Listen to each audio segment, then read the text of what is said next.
Halo, aku Salsa Novaliska. Kali ini aku akan membahas tentang perbedaan individu dalam belajar. Kamu suka gambar kan ya? Aku lihat postingan Instagram kamu yang juga psikologi pendidikan dan pembelajaran yang tentang menggambar cici tahu itu. Oh, kamu lihat? Iya nih, aku suka gambar. Suka sama yang berbau seni gitu. Kalau kamu sendiri sukanya apa? Kalau aku sih sukanya sains gitu, matematika tuh aku suka banget. Kan ilmu pasti tuh, seru tahu waktu ngitung-ngitung gitu. Kenapa ya? Ada orang yang suka banget pelajaran seni, tapi nggak suka pelajaran matematika?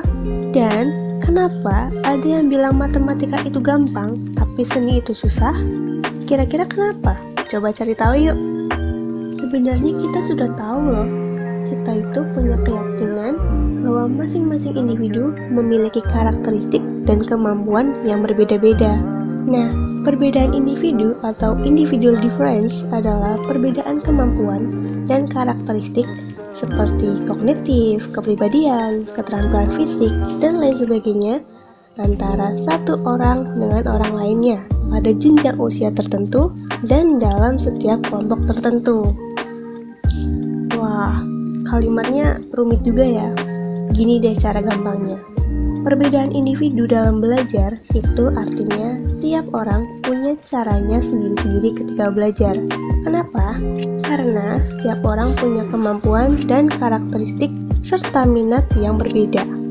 Nah, karena itu juga, maka dibutuhkan strategi yang berbeda pada setiap anak sebab tiap anak adalah unik. Jadi, apa aja sih perbedaan individu dalam belajar itu? Mungkin habis ini kita tahu kenapa aku suka seni sedangkan dia suka matematika. Nah, perbedaan dalam belajar itu ada karena adanya perbedaan minat dan perbedaan gaya belajar. Wah, apa tuh? Yuk kita intip satu-satu. Perbedaan minat belajar. Minat belajar itu terdiri dari dua kata, minat dan belajar. Minat itu sendiri artinya adalah rasa ketertarikan, perhatian, keinginan yang lebih pada seseorang terhadap suatu hal tanpa adanya paksaan. Nah, menurut Ahmadi, dikatakan bahwa minat adalah sikap jiwa seseorang termasuk ketiga fungsi jiwanya, yakni kognisi, konasi, dan emosi yang tertuju pada sesuatu, dan dalam hubungan itu ada unsur perasaan yang kuat. Nah, sekarang belajar nih, apa sih? B.F. Skinner memberikan definisi belajar dengan kalimat learning is a process of progressive behavior adaptation. Jadi, belajar adalah perubahan dari dalam diri seseorang yang berupa pengetahuan, keterampilan, dan tingkah laku akibat dari interaksi dengan lingkungannya. Jadi, kalau digabung, pengertian minat belajar menjadi kecenderungan individu untuk memiliki rasa senang, kesungguhan, dan memperhatikan tanpa adanya paksaan, sehingga dapat menyebabkan perubahan pengetahuan, keterampilan, dan tingkah laku. Nah, kalau dalam proses belajar nih, minat atau kesukaan itu sangat berpengaruh loh, agar seorang siswa mengikuti kegiatan belajar yang berlangsung dengan baik. Kenapa bisa begitu? Karena dengan adanya minat akan mendorong siswa untuk menunjukkan perhatian, aktivitas, dan partisipasinya ketika mengikuti pembelajaran. Minat juga merupakan cara lain untuk menunjukkan individualitas seseorang melalui kesukaan-kesukaan dan preferensi mereka. Emang minat sepenting itu ya? Oh, penting dong. Minat itu mempengaruhi bentuk dan intensitas aspirasi. Lalu, bisa jadi pendorong motivasi yang kuat. Terus nih, prestasi juga dipengaruhi oleh jenis dan intensitas minat pada individu loh. Pernah nggak punya teman yang nilai seninya lebih tinggi daripada nilai pelajaran umumnya? Atau punya teman nggak yang pas pelajaran bahasa dia semangat banget, tapi waktu pelajaran sejarah dia tidur? Nah, itu adalah salah satu contohnya. Terus tahu nggak, ternyata minat yang sudah ada sejak masa kanak-kanak itu sering menjadi minat seumur hidup loh. Contohnya aku, dari kecil aku dulu sudah suka banget menggambar, suka sama warna-warna. Bahkan tembok dulu sering banget aku jadiin sasaran. Nah, berawal dari coret-coret di tembok, lalu dapat kesempatan mengikuti lomba, minat ini masih ada sampai sekarang. Bahkan rasanya ingin terus mengembangkan minat yang aku punya ini. Nah, jadi sekarang ketahuan kan, kenapa ada yang suka matematika, ada yang suka seni? Kenapa ada yang semangat belajar bahasa, tapi dia tidur waktu pelajaran sejarah? Yap, itu karena adanya perbedaan minat pada setiap orang. Gitu ternyata. Oke deh, aku paham sekarang. Ngomong-ngomong, aku pinjam ballpoint dong. Oh, boleh, ini ambil aja.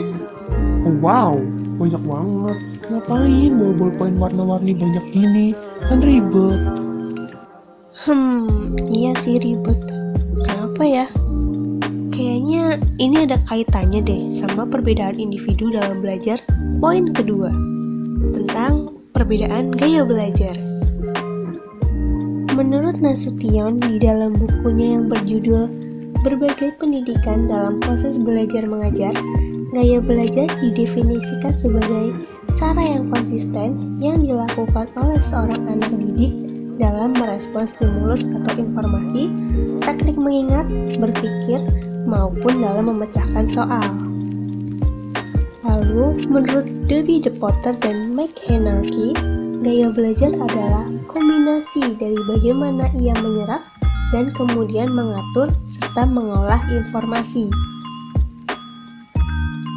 Nah, ada 3 jenis gaya belajar nih menurut DePotter dan Henarchy, yaitu gaya belajar visual, gaya belajar auditori, dan gaya belajar kinestetik. Yang pertama nih, gaya belajar visual atau visual learners, yaitu gaya belajar yang lebih memfokuskan caranya pada indera penglihatan.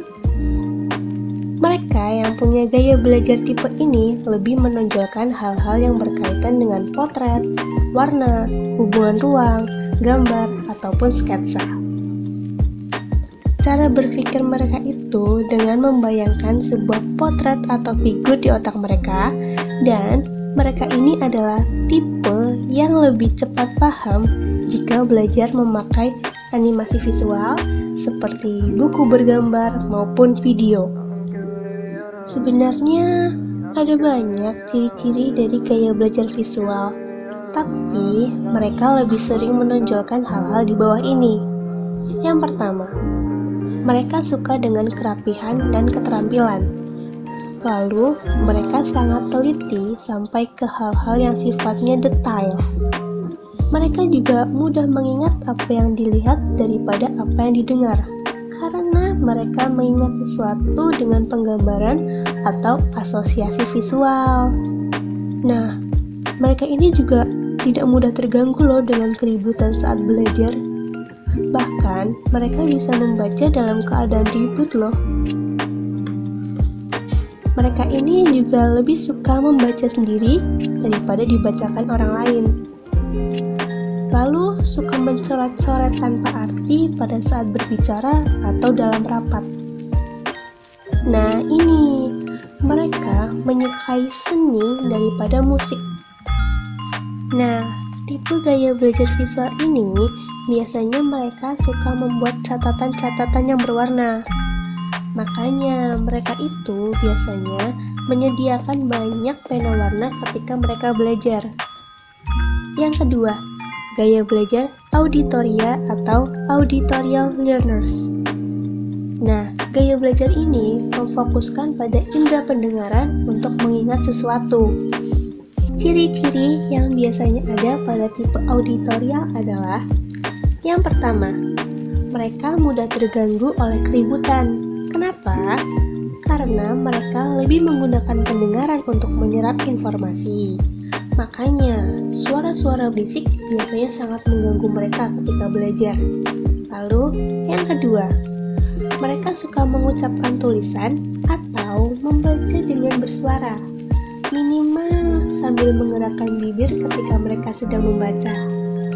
Mereka ini lebih mudah belajar dengan mendengarkan dan mengingat apa yang didiskusikan daripada apa yang mereka lihat.